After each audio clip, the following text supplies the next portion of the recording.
इसी पर खास चर्चा के लिए हमारे साथ मेहमान जुड़ गए हैं। Amit Raina as political analyst हमारे साथ जुड़ गए हैं। बहुत बहुत इस्तकबाल है रैना साहब आपका। सबसे पहला सवाल आपसे यही होगा, जिस तरह से आपने भी देखा है कि जी किशन रेड्डी को चुनाव प्रभारी नियुक्त किया गया है, ऐसे में ये कितना पॉजिटिव पार्टी के लिए इम्पैक्ट होगा? कश्मीर की स्पेशली अगर बात करेंगे तो किस तरह जगह बनाने में पार्टी विधानसभा में कामयाब रहेगी?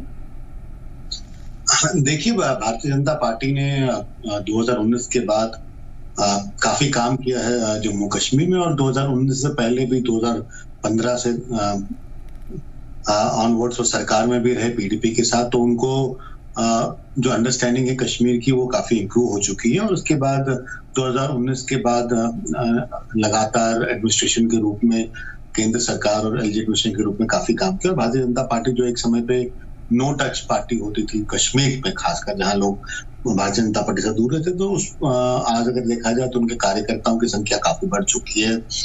तकरीबन हर कस्बे, हर गांव में भारतीय जनता पार्टी का प्रेजेंस है। तो इम्प्रूवमेंट सिग्निफिकेंट है उनकी in terms of political following.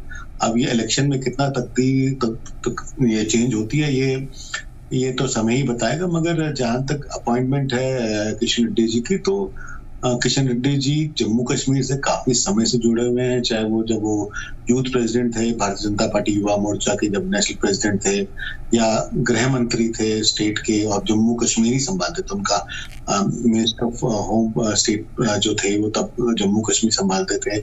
और उसके बाद टूरिज्म में जब गए तो सक्सेसफुल G20 वो, और इतने सारे जो पर्यटक अब जम्मू कश्मीर जाते हैं, तो कहीं ना कहीं उसका श्रेय भी उन्हें ही दिया जाता है। तो उनकी अंडरस्टैंडिंग जम्मू कश्मीर को लेकर कहा जाता है कि काफी अच्छी है। और उसके अलावा उन्होंने ये जो बॉर्डर एरियाज हैं या जो LOC से सटे हुए एरियाज हैं, उनमें काफी आउटरीच प्रोग्राम किया जिसमें वो डायरेक्टली इन्वॉल्व थे।